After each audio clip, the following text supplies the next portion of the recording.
अस्सलाम वालेकुम नाज़रीन, प्रोग्राम खेत खलियान के साथ मैं हूं अतर लाशारी और आज के प्रोग्राम में हम बुनियादी तौर पर डिस्कस करेंगे नेशनल फूड सिक्योरिटी के हवाले से पाकिस्तान में एग्रीकल्चर की सूरत हाल, पंजाब में एग्रीकल्चर की सूरत हाल। और आज खसूसी प्रोग्राम कर रहे हैं कि अलादीन ग्रुप ऑफ कंपनीज़ की जो सर्विसेज हैं उसको 25 साल मुकम्मल हो चुके। तो आज सिल्वर जुबली तकरीब थी, उसके हवाले से मेहमान भी आए हुए थे मुल्क भर से, पंजाब भर से।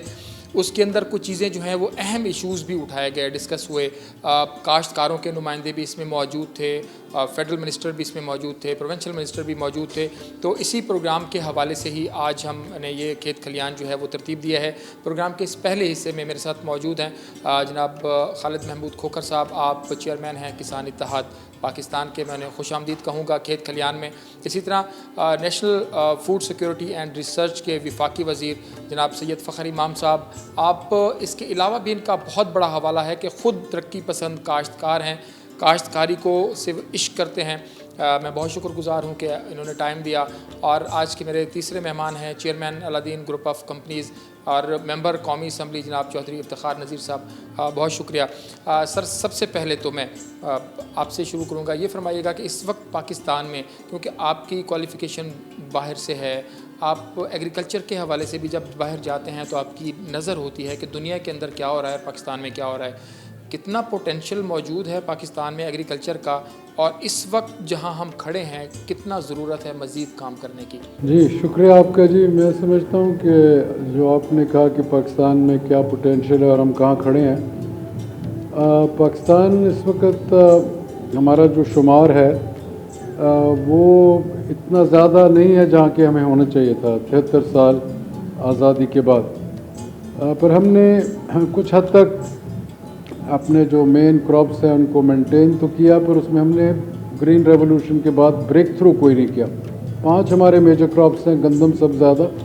पिछले साल हमारी 25.5 मिलियन टन तकरीबन पैदावार हुई, 16-17 लाख टन जो टारगेट था उससे कम हुई। फिर हमारी जो धान है वो पिछले साल हमारा 72 लाख टन हुआ था, जिसमें से तकरीबन 37-38 लाख टन एक्सपोर्ट हो जाएगा। तो उसमें हमें $2.5 अरब वहाँ से हमारी अर्निंग आती है। तीसरे नंबर पे हमारी है कपास। पिछले साल कपास की पैदावार निस्बतन कम हुई थी, 9.1 मिलियन बेल्स हुई थी। इस दफ़ा भी लगता है कि शायद उससे कम होगी, क्योंकि 90 साल से ज़्यादा जो हमारा रिकॉर्ड है साउथ सिंध का, कराची का और वहाँ के दही इलाकों का, तो वहाँ जो जनूब सिंध है उसमें ये कहा जा रहा है कि ये कपास का काफ़ी डैमेज हुआ है। कई खेत तो बिल्कुल ख़त्म हो गया, कुछ ऐसे बारिशों की वजह से। जी बारिशों की वजह से, और बहुत ज़बरदस्त बारिश हुई। हमारे साउथ पंजाब में भी, ख़ासतौर मुल्तान डिवीज़न में भी 3 दिन मुतवातिर बारिशें हुई हैं, जिसकी वजह से यहाँ की भी पैदावार में ये क्लाइमेट चेंज की वजह है। और पिछले साल भी नुकसान हुआ था, और फिर हमारा जो बीज था वो मयारी नहीं था पिछले साल का। तो इस साल भी मैं समझता हूँ कि हमारा कपास का जो फसल है उसका इदाद शुमार में हम अपने टारगेट्स नहीं मीट कर सकेंगे। पीछे रह गया मकई। मकई में हमारी पैदावार जो है वो हर साल बढ़ती जा रही है और उसमें काफ़ी इजाफा है। हम उम्मीद करते हैं कि वो हम तकरीबन 7 मिलियन टन के करीब हमारी पैदावार होगी। और पर हमारा इन्हिसार जो है वो गैर मुल्की सीड कंपनीज़ के ऊपर है जो हमें सप्लाई करती हैं।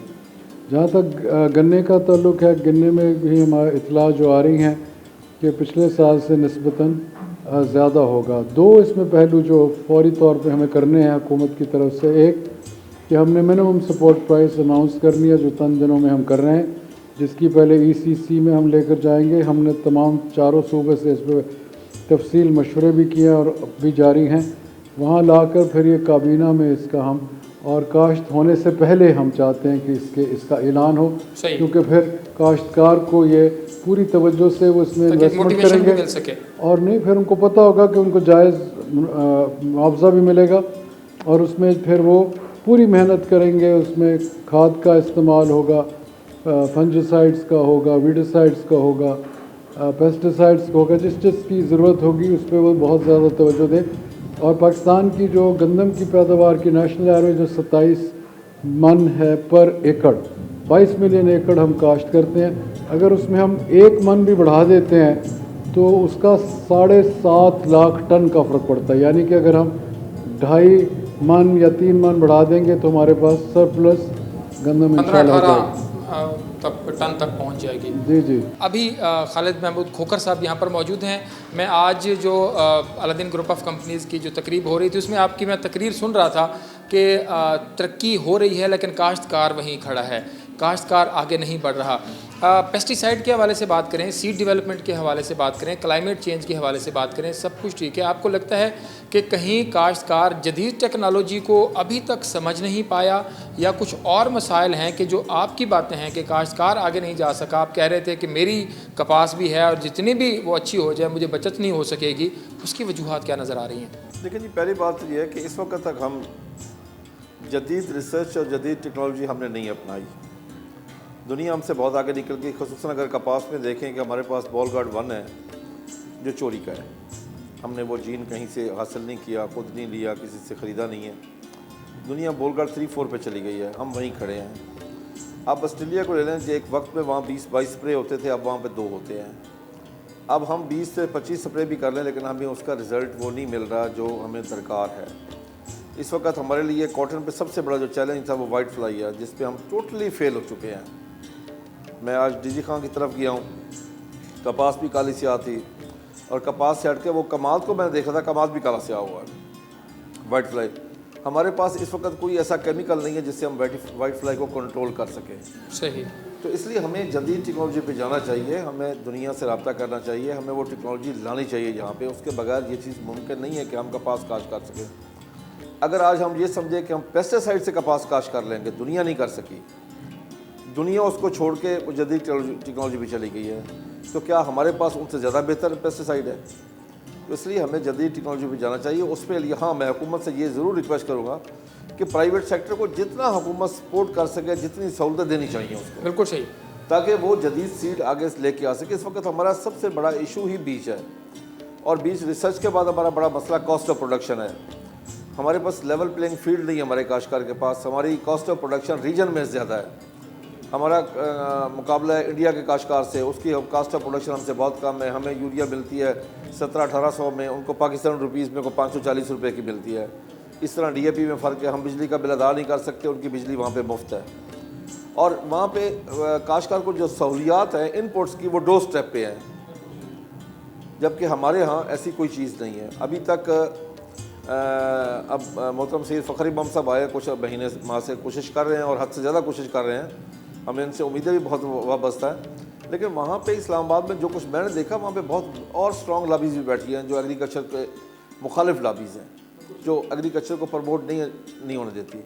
मैं समझता हूँ वो एग्रीकल्चर मुखालिफ नहीं है, वो पाकिस्तान मुखालिफ है, क्योंकि पाकिस्तान की मईशत की रीढ़ की हड्डी ज़राअत है। अगर ज़राअत बेहतर होगी तो पाकिस्तान की मईशत बेहतर होगी। शाह साहब, आप क्या समझते हैं कि ख़ास तौर पर अगर हम एडिबल ऑयल की बात करें तो हम बिलियंस में मंगवा रहे हैं बाहर से।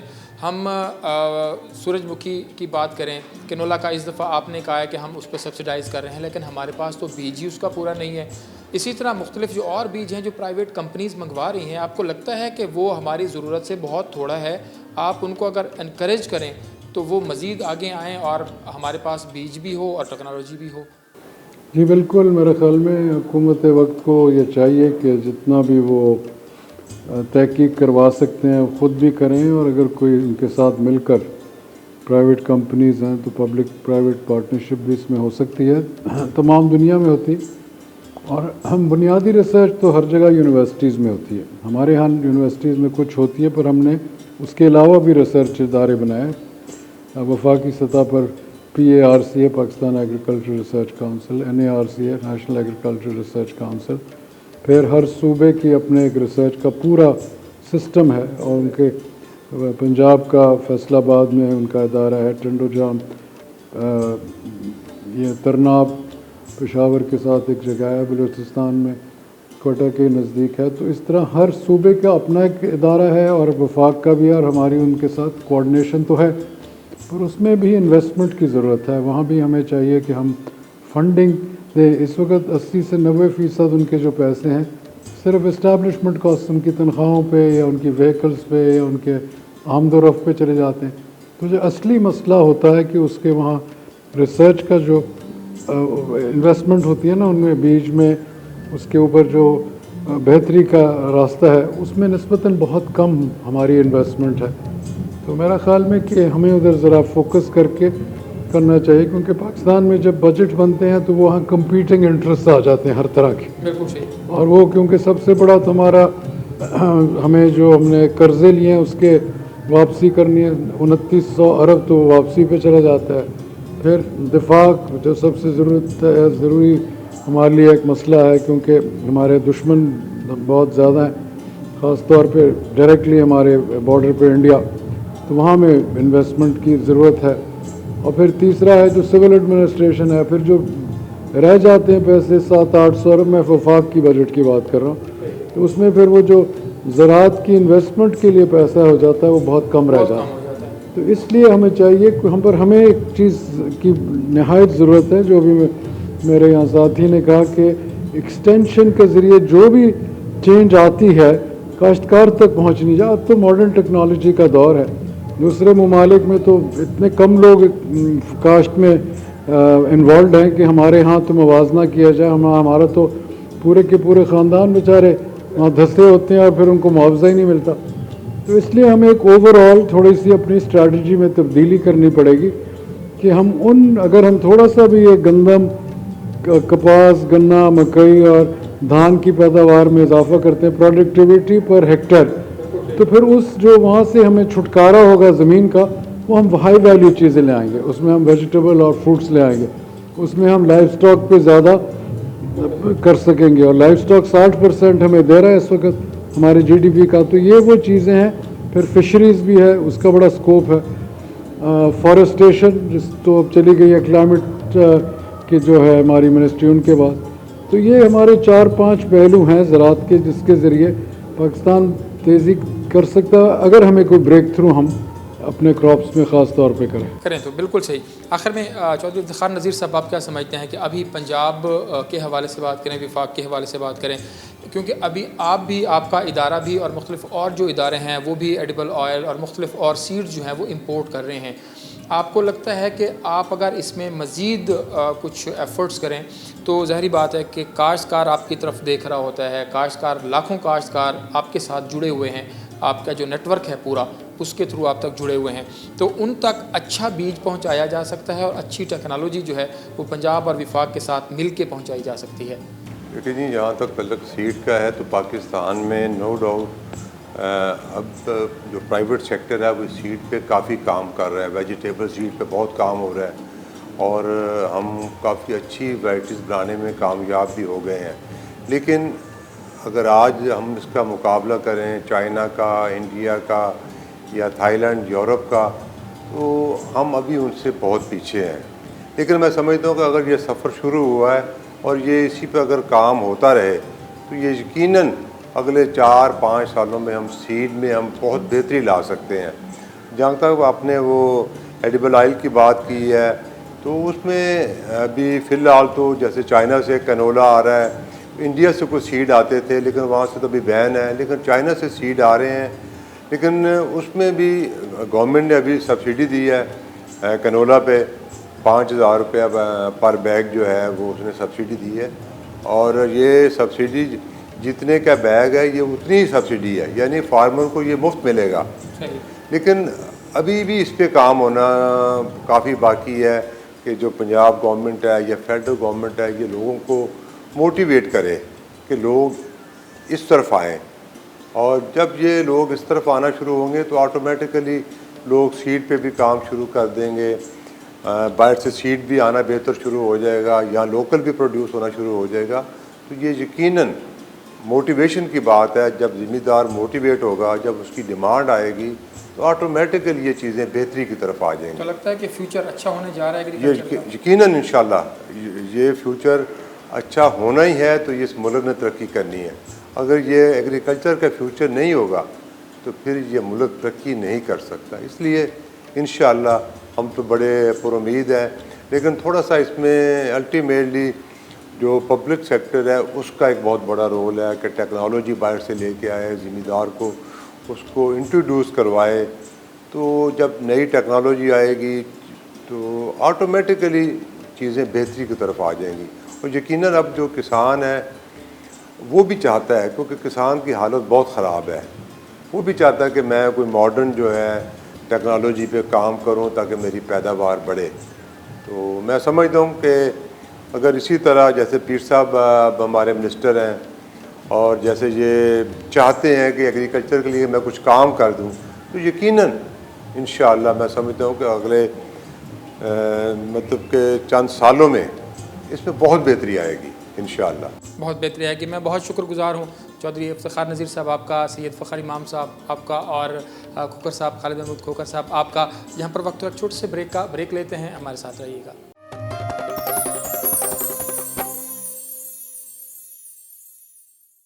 वेलकम बैक जी। बात कर रहे हैं आज खेत खलियान में, ख़ास तौर पर अलादीन ग्रुप ऑफ कंपनीज़ के जो 25 साल मुकम्मल हुए और उसके हवाले से क्या क्या चीज़ें हुई। एग्रीकल्चर के अंदर वार्बल की बात करें, वेलकॉन की बात करें तो उनका एक अपना किरदार है, सीड डेवलपमेंट की बात करें, पेस्टिसाइड की बात करें, दूसरी बात करें। अभी ब्रेक से पहले हम बात कर रहे थे federal minister for food security, national food security and research भी हमारे साथ यहाँ पर मौजूद थे, chairman Aladdin group of companies मौजूद थे और किसान इत्तेहाद के जो चेयरमैन हैं खालिद खोकर साहब वो भी मौजूद थे।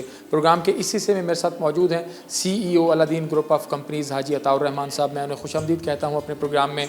Director general agriculture extension and plant protection doctor Anjum Ali Bhuttar sahab वो यहाँ पर मौजूद हैं और general manager Aladdin group of companies Abdul Hameed sahab यहाँ पर मौजूद हैं। आज का प्रोग्राम आपका, सबसे पहले तो आपको मुबारकबाद कि अलादीन ग्रुप ऑफ कंपनीज़ ने अपने 25 साल मुकम्मल कर लिए। ये फरमाइएगा कि कितना मुश्किल रहा ये सफ़र और काश्तकारों के लिए क्या ख्वाब था, एग्रीकल्चर की डेवलपमेंट के लिए क्या ख्वाब था और कहाँ तक आपको लगता है कि आप अभी उस ख्वाब को पूरा करने में कामयाब हो सके हैं? सबसे पहले तो मैं आपका मशकूर हूँ, आपने मुझे मौका दिया। ये 25 साल का सफ़र मुझे ऐसे फील होता है जैसे ये कल की बात है। जब मैंने कंपनी बनाई, मेरे वाले साहब ने मुझे एक बात कही कि रिज़्क़ के हलाल ऐन इबादत है और इस पर कोई कंप्रोमाइज़ नहीं करना।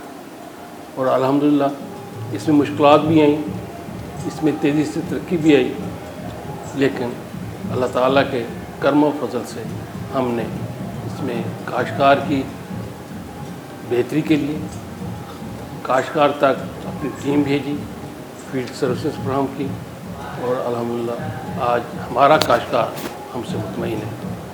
शुक्र है मेरे मालिक का। तो जो गोल था वो लगता है कि एग्रीकल्चर डेवलपमेंट के हवाले से कुछ अचीव हुआ या अभी भी बहुत काम बाकी है? मैं समझता हूँ कि पेस्टिसाइड में नेशनल कंपनीज का जैसे मल्टीनेशनल का एक किरदार था, अल्हम्दुलिल्लाह आज वो नेशनल कंपनीज पूरा कर रही हैं।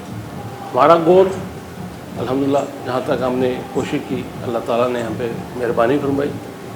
अभी भी बहुत चीज़ें हैं इसमें करने के लिए, सीड की और इसके अलावा नई वैराइटीज़ हैं, रिसर्च जो हो रही है और अल्हम्दुलिल्लाह हमारा ग्रुप रिसर्च में भी काफ़ी आगे है। कॉटन के काफ़ी सारे सीड उन्होंने इंट्रोड्यूस कराए हैं और इसके साथ मेज़ के सीड भी इंट्रोड्यूस कराए हैं। एक सफ़र है, अल्हम्दुलिल्लाह वो जारी है और हमारी तो ये ख्वाहिश है कि हम काश्तकार को उनकी दहलीज पर पहुँच कर सर्विसेज दें। डॉक्टर अंजुम अली भुट्टर साहब मेरे बड़े भाई भी हैं और जब भी हमने इनको जहाँ भी जहमत दी है तो काश्तकार की आगाही के लिए ज़रूर वहाँ पर जो है वो शरीक होते हैं हमारे साथ। सर, जितना रिसर्च आपने किया, जितनी पंजाब की सूरत हाल देखी, आप फेडरल के इदारे में भी रहे, तो आपको क्या लगता है कि अभी सीड डेवलपमेंट, इस दफ़ा भी अगर हम कॉटन की बात करें तो फिर वही मसला रहा कि कॉटन का सीड हमारे पास नहीं था। अभी गंदम की फसल आने वाली है, उसके हवाले से आपकी क्या प्लानिंग्स चल रही हैं? और ख़ास तौर पर मैंने सैयद फ़खर इमाम साहब से भी यही बात की विफाक के हवाले से। और प्रोविंशियल सतह पर आपको लगता है कि पब्लिक प्राइवेट पार्टनरशिप जो है वो मिलकर कुछ सीड डेवलपमेंट के ऊपर और एग्रीकल्चर डेवलपमेंट, जदीद टेक्नोलॉजी और उसकी इम्प्लीमेंटेशन के हवाले से कुछ बेहतर परफॉर्म कर सकते हैं? बहुत शुक्रिया जी। चूँकि आज हम सब लोग अलादीन ग्रुप के 25वीं जो ये सालगिरह उन्होंने मनाई है उसके ऊपर हाज़िर हैं। तो बुनियादी तौर पे पंजाब में और पाकिस्तान में एक सब्ज़ इनकलाब आया था। वो सब्ज़ इनकलाब तमाम लोग बीज का इनकलाब कहते हैं, लेकिन उस बीज के साथ और भी 3 चीज़ें आई थी। एक खाद, एक पेस्टिसाइड और एक पानी। अगर ये तीनों चीज़ों का मिलाप ना होता तो ये 8 मन से 32 मन गंदम नहीं आ सकती थी। और ये 3 करोड़ लोग जो राशन डिपो में खड़े होके और बाहर से अमेरिका की गंदम जब पाकिस्तान में आई थी PL 480 के तहत, तो आपके इल्म में होगा कि पाकिस्तानी वज़ीर-ए-आज़म जहाज़ के अंदर से ये गंदम वसूल करने गए थे और उन ऊँटों के गले में जो तख्तियाँ लगी थी उसमें शुक्रिया अमेरिका लिखा हुआ था। आज भी वो तस्वीरें लोगों के ज़हन में हैं। तो उस तमाम में किरदार है उन लोगों का जिन्होंने 8 से 32 मन, मैं गंदम को सिर्फ मिसाल बना रहा हूँ, इसके अलावा 300 से 800 मन आपका गन्ना, 20 से 100 मन कपास। आज एक इनकलाब नहीं, आज मक्की का इनकलाब आया, आज किन्नू का इनकलाब आया, आज आपके पास आलू का इनकलाब आया। आज साउथ एशिया में सबसे ज़्यादा आलू की फसल फी एकड़ पैदावार पंजाब में हो रही है। आज बहुत सारी नई फसलात पंजाब से अंदर निकलती हैं। $700 मिलियन की फ्रूट्स एंड वेजिटेबल की एक्सपोर्ट है, $2.5 बिलियन की राइस की एक्सपोर्ट है। हर चीज़ में खुद कफील हैं। इसलिए हम शुक्रिया अदा करने आए हैं वेलग्रीन का, शुक्रिया अदा करने आए हैं अलादीन का कि उन लोगों ने उस समय में आज से 25 साल पहले इस सारी टीम का हिस्सा बने और अपने अपने लेवल के ऊपर जब तस्वीर आप देखते हैं तो तस्वीर में बहुत सारे रंग और ब्लॉक्स होते हैं। जब आप तस्वीरों को मिलाते हैं तो उसकी शक्ल बनती है।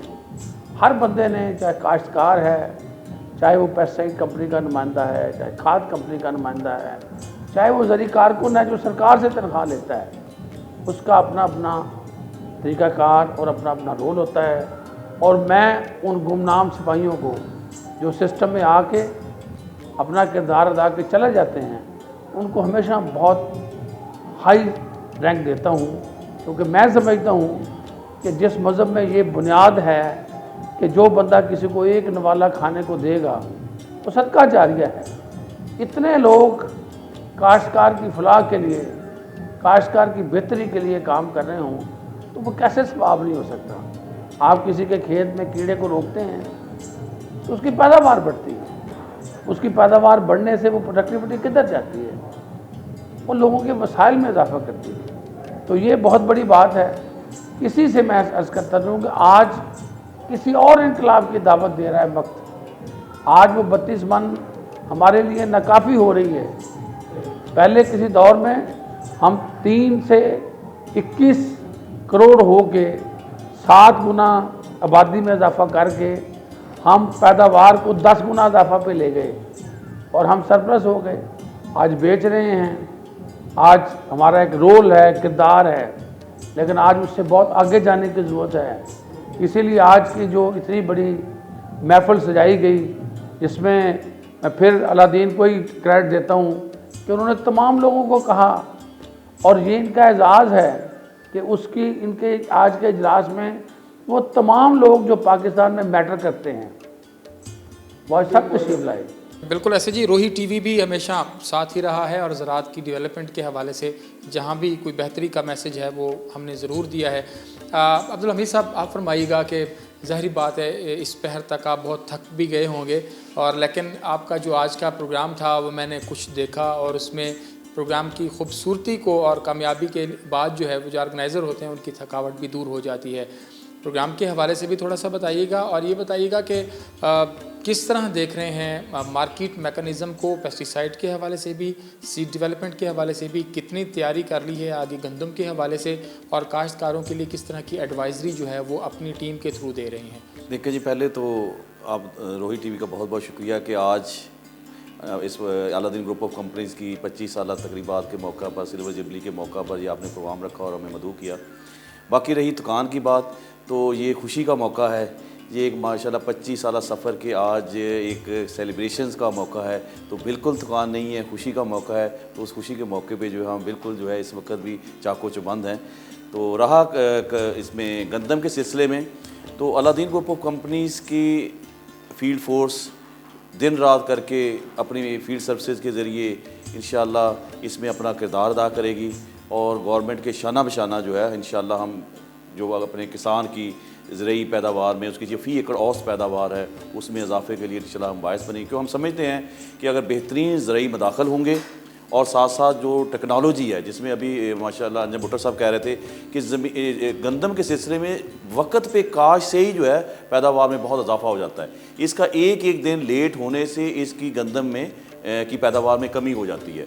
तो अगर हम वक्त पे काश्त कर लें, सही शरह बीज डाल लें और उसके बाद मुनासिब जो है वो पानी की मैनेजमेंट कर लें और मतवाज़न खुराक डाल लें, तो ये सारे का सारा मैसेज अगर बीज से लेके बर्दाश्त तक जो है ये सारे मराहल का मैसेज फार्मर्स तक पहुँचेगा तो डेफिनेटली जो है हमारी पैदावार में जो है वो इजाफा होगा। और पैदावार में इजाफे से हम ऑलरेडी इससे पहले भी गंदम की फसल में खुद कफील थे, तो इंशाल्लाह दोबारा फिर जो है हमें ये जिस तरह इस दफ़ा इम्पोर्ट करने की नौबत आई है, जो इंशाल्लाह महकमा ज़राअत के शाना बशाना हम काम करके अपनी जदीद टेक्नोलॉजी जो है उसको फार्मर्स तक मुंतकिल करके इंशाल्लाह इस साल का हम इसका एक कहने के स्लोगन बनाएंगे कि हम दोबारा जो है अपने मुल्क को अपनी ही गंदम पे जो है इंशाल्लाह खुद कफील बनाएंगे। खुद कफील बनाएंगे। बहुत शुक्रिया आपका। और आखिर में हाजी तौर रहमान साहब आपसे कि आपकी जिस तरह भुट्टो साहब ने बात की है कि आपके किरदार के हवाले से, आपके काम के हवाले से लोग मोतरफ़ भी हैं, जानते भी हैं, जिस तरह महकमा ज़राअत तौसी की बात करें कि उनके लिंकेजेस हर यूनियन कौंसिल तक और हर मौज़े तक, हर बस्ती में बैठे हुए काश्तकार तक होते हैं, इसी तरह सेम जो है अगर हम प्राइवेट सेक्टर की बात करें तो उनकी फील्ड फोर्स जो है वो भी हर काश्तकार तक पहुंच रही होती है।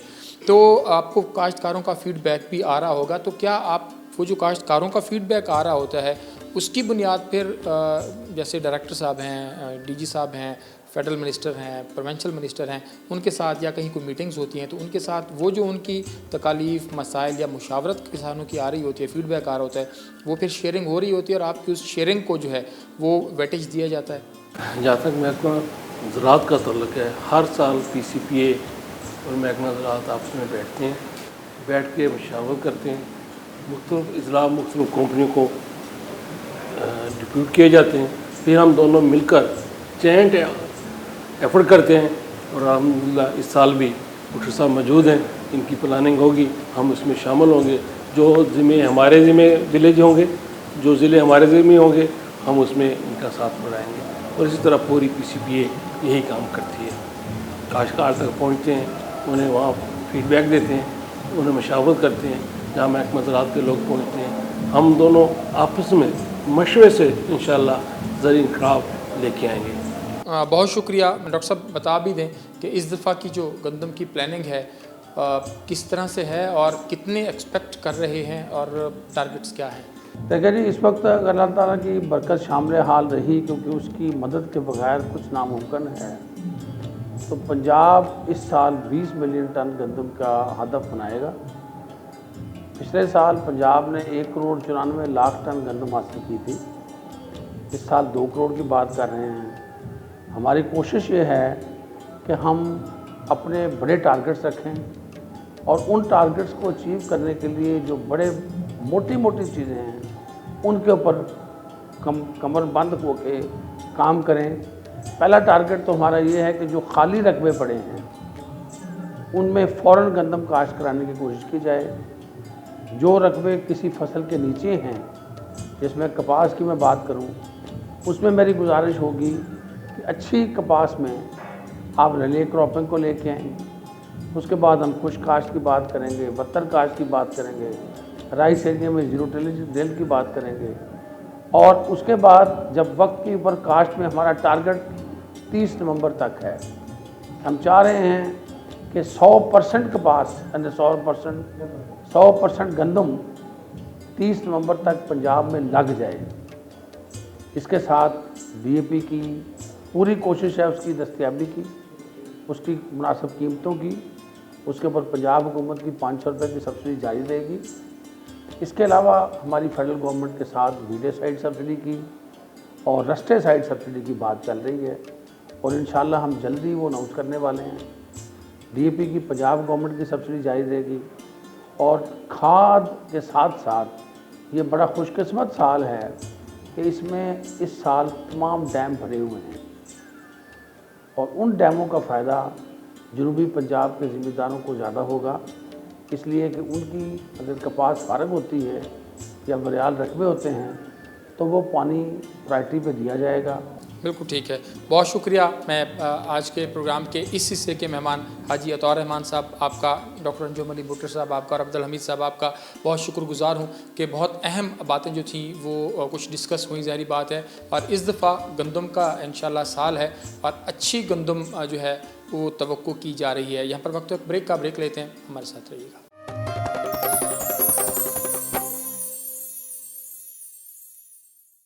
वेलकम बैक जी। अभी हम बात कर रहे थे, हाजी अतौर रहमान साहब भी बात कर रहे थे, डीजी एग्रीकल्चर पंजाब बात कर रहे थे, अब्दुल हमीद साहब बात कर रहे थे, और उससे पहले national food security and research के फेडरल मिनिस्टर जो बात कर रहे थे कि अभी हमने और आगे जाना है। इफ्तिखार नज़ीर साहब जो बात कर रहे थे कि पब्लिक प्राइवेट पार्टनरशिप जो है वो इंतहाई अहम भी है और फ्रूटफुल भी साबित हुई है। प्रोग्राम के इस आखिरी हिस्से में मेरे साथ मौजूद हैं।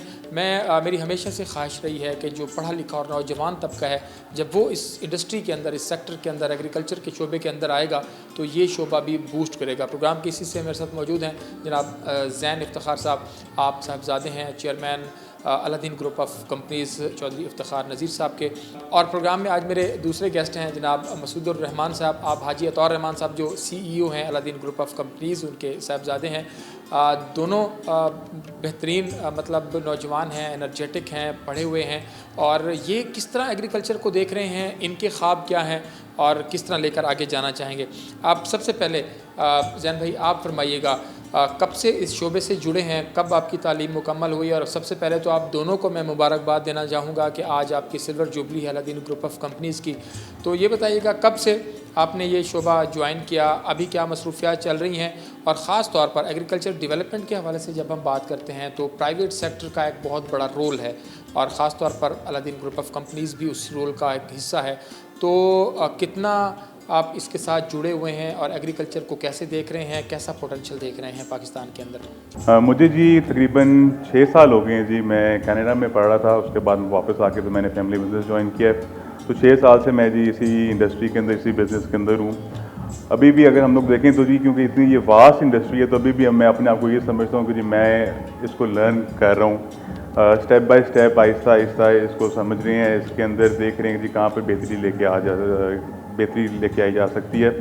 तो बाकी जहाँ तक बात रही जी कि प्राइवेट सेक्टर का क्या रोल है इसके अंदर, जी देखें नेचुरली जी आप पूरी दुनिया को अगर आप देखें जी, जहाँ पर भी तरक्की आती है वहाँ पर प्राइवेट और पब्लिक सेक्टर दोनों साथ आपस में उनकी कोऑर्डिनेशन होगी तो ये बेहतरी आ सकती है। पाकिस्तान जैसे मुल्क में जी जहाँ पर सारी रिसर्च अभी पब्लिक सेक्टर के पास है, प्राइवेट सेक्टर को जी नेचुरली जी हमारी भी मेरी और मसूद की जो फोकस है वो यही है कि जी हम लोग अपनी कंपनी को एक रिसर्च बेस्ड कंपनी बनाएं। अल्हम्दुलिल्लाह जी हम लोगों ने इस इंडस्ट्री के अंदर अपना एक नाम बना लिया हुआ है, हम लोगों ने कॉन्कर कर लिया हुआ है जी। मैं समझता हूँ कि जी इस इंडस्ट्री को माशाल्लाह हम लोग गिनी चुनी कंपनीज में अपने आप को शुमार करते हैं। लेकिन अब जो मैं समझता हूँ कि जी हमारा जो गोल होना चाहिए या हमारा फोकस होना चाहिए वो है कि जी हम लोग रिसर्च करें और दुनिया के साथ अपने आप को हमने कैसे कंपटीशन में लेके आना है, हम उसके ऊपर फोकस करें। पाकिस्तान का एग्रीकल्चर जी, इसमें कोई डाउट नहीं है कि जी वहाँ पर स्टैंड नहीं करता जहाँ पर इसको होना चाहिए था। इसमें जी देखें पब्लिक सेक्टर का भी कुछ आप कह सकते हैं कि जी कोई रोल है कि प्राइवेट सेक्टर देखें जी उसी वक्त सर्च करता है जब जितनी कम उसको आप हर्डल्स दें, जितना आप उसको सपोर्ट करेंगे, जितना आप उसको ग्रो करने के लिए उसके लिए आसानियाँ पैदा करेंगे, प्राइवेट सेक्टर भी उतनी ही दिलचस्पी के साथ रियासत की मदद के बगैर नहीं हो सकता जी। बिल्कुल सही। और मसूद भाई से मेरी पहली मुलाकात चंद दिन पहले ही हुई है इनके ऑफिस में, और मुझे बड़ा अच्छा लगा कि इतने एनर्जेटिक लोग जो हैं वो अब इस फील्ड में हैं। मसूद भाई ये फरमाइएगा कि जैसे जैन भाई कह रहे थे कि अब हम R&D के हवाले से अपनी कंपनी को और शोबे को लेकर आगे चलना चाह रहे हैं। आप जो देख रहे हैं पाकिस्तान के अंदर इस वक्त रिवायती काश्तकारी जो है वो हो रही है, रिवायती तरीके से पेस्टिसाइड का इस्तेमाल या स्प्रे उसका हो रहा है, रिवायती तरीके से उसकी काश्त हो रही है। दुनिया टेक्नोलॉजी के ऊपर मुंतकिल हुई है और उन्होंने पर एकड़ यील्ड जो है वो अपनी बढ़ाई है। हमारे यहाँ अब ये है कि आबादी भी बढ़ रही है, कॉलोनीज़ भी बढ़ रही हैं, हमारा एरिया कम हो रहा है और एरिया के साथ साथ हमारी पर एकड़ यील्ड जो है वो कम हो रही है। आप किस तरह देख रहे हैं दुनिया को, और हम किस हद तक और किन तरीक़ों से को अपना कर पर एकड़ यील्ड को बढ़ाकर फिर दुनिया के साथ कम्पीट कर सकते हैं और अपनी जो आबादी हमारी बढ़ रही है उसकी ज़रूरियात को भी पूरा कर सकते हैं? सबसे पहले तो जी आपका शुक्रिया, आपने मुझे शो पे बुलाया। अच्छा, दूसरी चीज़ थी, जिस तरह जैन साहब ने आपको बताया कि हम लोग रिसर्च एंड डेवलपमेंट में काफ़ी काम कर रहे हैं, तो उसके अंदर सबसे पहले जो स्टेप हम लोग ले रहे हैं, हमारी जो लेबॉर्ट्री है वो हम हाईएस्ट स्टैंडर्ड की लेबॉर्ट्री हम लोगों ने बनाई है। यहाँ पे गवर्नमेंट के डिपार्टमेंट से एक्रेडिटेड है, प्रॉपर पास है जी, और उसके ऊपर हम रिसर्च वगैरह कर रहे हैं। फिर हमने फार्म्स वगैरह लगाए हुए हैं, चाइनीज़ कंपनीज को इन्वॉल्व किया हुआ है, वो यहाँ पे आके हमारे साथ हमारी हेल्प करते हैं रिसर्च पे। अब हमारे फार्म्स पे सीड लगाते हैं, राइस सीड हो गई, मेज सीड हो गई, तो इस तरह के हम लोग डेवलपमेंट्स कर रहे हैं अभी ना फ़िलहाल। अच्छा, तो आपको लगता है कि ख़ास तौर पर जो आप कह रहे हैं कि जो अपने फार्म्स के ऊपर आपकी जो कंपनीज़ हैं कुछ आ रही हैं वो लगा रही हैं, तो इस तरह के जो डेमोज़ हैं, जो डेमोन्स्ट्रेशन जो प्लाट हैं, वो इस तरह के होने चाहिए हर इलाकों में, और ख़ास तौर पर एग्रीकल्चर डिपार्टमेंट और जो प्राइवेट सेक्टर है उसको मिलकर उसको ऐसा फ्लोरिश करना चाहिए कि लोग देखें अच्छा भाई इस तरीके से बीज काश्त किया जाता है, इस तरीके से स्प्रे होता है, इस तरीके से उसमें अलवल होते हैं, और फिर हम इसको ऐसे लेकर जा सकते हैं। बिल्कुल जी, अगर गवर्नमेंट भी और पब्लिक सेक्टर और ये प्राइवेट सेक्टर दोनों इकट्ठे मिल जाएं तो इसमें तो बहुत ज़्यादा आवाम का फ़ायदा, फार्मर्स का फ़ायदा हो सकता है। क्योंकि हम लोग तो ये अपनी एड्स वगैरह में और ट्रेनिंग्स में हर चीज़ों में हम लोग ये गाइडेंस देते हैं लोगों को कि कैसे आपने किस टाइम पे सोइंग करनी है, किस टाइम पे हार्वेस्टिंग करनी है, और किस टाइम पे क्या पेस्टिसाइड यूज़ करनी है आपने, ताकि उसकी यील्ड कैसे बढ़ा सकें। और अगर गवर्नमेंट भी इस चीज़ के ऊपर उनको प्रॉपर मैसेज डिलीवर करे तो बड़ा इसका इम्पैक्ट आ सकता है, अच्छा इम्पैक्ट आ सकता है यील्डिंग के ऊपर भी और फार्मर्स की परेशानियों के ऊपर भी। फिर गवर्नमेंट अगर इसके ऊपर सब्सिडीज़ वगैरह देती है हम लोगों को, तो हम फार्मर्स को ताकि और सस्ते रेट पे सीड्स प्रोवाइड कर सकें और ये पेस्टिसाइड प्रोवाइड कर सकेंगे, जिसकी वजह से उनकी वो यील्डिंग भी अच्छी आएगी, प्रॉपर टाइमिंग लेकर अगर वो करेंगे, और सस्ता भी अगर उनको पड़ेगा तो वो तरह पैसे भी ज़्यादा कमा सकेंगे। क्योंकि जिस तरह आप देख रहे हैं आजकल कॉटन के ऊपर और इनके ऊपर तो बिल्कुल भी पैसे नहीं कमा सकते। अब मैं पिछले दिनों सुन रहा था जी कि 1 एकड़ कॉटन के ऊपर 5,000 रुपये बचा है, तो वो तो कुछ भी नहीं है। किसान जितनी मेहनत करता है, दिन रात वहाँ पे लगा रहता है, पूरी फैमिली इन्वॉल्व हुई होती है, तो उस हिसाब से देखा जाए तो वो तो कुछ भी नहीं है। अच्छा जैन भाई, आपने दुनिया के अंदर देखा होगा कि जितनी जदीद टेक्नोलॉजी है वो बड़े से बड़ा फार्मर भी है, वो भी उससे फ़ायदा उठा रहा है और छोटे फार्मर्स भी उठा रहे हैं। हमारे पाकिस्तान के अंदर यह है कि जिसके पास रिसोर्सेज हैं, जो बड़ी जो काश्त कर रहा है, जो ज़्यादा रकबे पर काश्त कर रहा है, वो तो जदीद टेक्नोलॉजी को ले रहा है, उसको इम्प्लीमेंट भी कर रहा है अपने फार्म्स पे के ऊपर। लेकिन जो छोटा काश्तकार है, 2 एकड़, 10 एकड़, 15 एकड़, 20 एकड़ वाला, वो अफोर्ड ही नहीं कर पाता। तो आपको लगता है कि कोई ऐसा मॉडल्स भी ऐसे आने चाहिए कि जो दुनिया ने अडॉप्ट किए हुए हैं और वो यहाँ पर आए हैं, और फिर छोटा जो काश्तकार है उसको भी कम रेट्स के ऊपर वो टेक्नोलॉजी भी मिले और वो अपनी जो अखराजात हैं, कास्ट ऑफ प्रोडक्शन है, उसको भी कम कर सके और अपनी पैदावार भी बढ़ा सके। सबसे पहली बात है जी, फार्मर के लिए मोटिवेशन जी कि हर बिजनेसमैन की तरह पैसा कमाना ही होता है। जब तक आप फार्मर की इनकम सिक्योर नहीं करेंगे तब तक ये सारी चीज़ें बेमायनी हो जाती हैं। आपको मेरे ख्याल में जी गवर्नमेंट को कुछ स्टेप लेने चाहिए जी कि जिस तरह ये स्पॉट प्राइस देते हैं जी वीट के लिए, उसी तरह बाकी क्रॉप्स के लिए भी जी इनको कुछ अनाउंस करना चाहिए। देखें जी, एक बंदा जो अपनी सारी जमा पूंजी एक क्रॉप के ऊपर लगा देता है, उसके बाद उसकी अनश्योरिटी है जी कि वो उसमें से कुछ कमाएगा भी कि नहीं कमाएगा। उसके लिए टेक्नोलॉजी और ये सारी चीज़ें जी सेकेंडरी है, सबसे पहले उसको उसमें से रिटर्न निकलेगा तो वो कुछ एम्प्लॉय कर सकेगा, ठीक है ना जी। तो सबसे पहले तो जी मेरे ख्याल में कि हमें मेक श्योर करना चाहिए कि जी फार्मर की इनकम सिक्योर हो। इसके अलावा जी देखें, कॉटन का अगर हम लोग ले रहे हैं जी, क्लाइमेटिक चेंज एक नॉन फैक्टर है जो अफेक्ट कर रहा है हमारे सारी क्रॉप की ड्यूरेशंस को, क्रॉप की आउटपुट को। हमारी गवर्नमेंट उस तरह आगे फार्मर लेवल तक कन्वे नहीं कर पा रही। हम लोग अपने हद तक जितना हम लोग कर सकते हैं, हमारी सेल्स फोर्स आपको पता है, जिससे आपने बताया कि जी पूरे पाकिस्तान के अंदर स्प्रेड आउट है, हम लोग अपना पार्ट प्ले कर रहे हैं। लेकिन एक गवर्नमेंट की जो अथॉरिटी होती है वो जो कन्वे करते हैं जी, उसको मतलब फार्मर भी बेहतर तरीके से एक्सेप्ट कर सकता है। तो मेरे ख्याल में क्योंकि गवर्नमेंट के पास ही देखें सारी रिसर्च है, उनको पता है कि जी क्लाइमेटिक चेंज से क्या इफेक्ट्स आ रहे हैं, इनको चाहिए कि यार इसको आगे ट्रांसलेट करें, फार्मर को एजुकेट करें ताकि ये जो प्रोडक्शन लॉसेस हम लोग फार्मर सारे जो बेयर कर रहे हैं ये मिनिमाइज़ किए जाएं। जैसे ही जी फार्मर के पास कुछ पैसे एक्स्ट्रा होंगे तभी यार ये टेक्नोलॉजी वाला वो लोग एम्प्लॉय कर सकेंगे। बाकी जहाँ तक बात रही, ऑफ कोर्स मॉडल बनाए जा सकते हैं जी, बिल्कुल बनाए जा सकते हैं कि हम लोग नई लेटेस्ट टेक्नोलॉजी फार्मर्स को सस्ते या फिर इंक्रीमेंटल फेजेस के अंदर बिल्कुल डिप्लॉय कर सकते हैं, ऐसी कोई बात नहीं है जी। बिल्कुल ठीक है। बहुत शुक्रिया ज़ैन इफ्तिखार साहब प्रोग्राम के इस हिस्से में मेरे साथ मौजूद थे, और मसूद रहमान साहब, आप दोनों का मैं बहुत मशकूर हूँ और मुझे खुशी हुई कि आप लोग जो है आज अपने अपने एक्सपीरियंसेस और अपने जो गोल्स हैं वो शेयर किए। प्रोग्राम का वक्त अपने अख्ताम को पहुँचा। अपने मेज़बान नतरला शारी को इजाज़त दीजिए। अल्लाह निगहबान।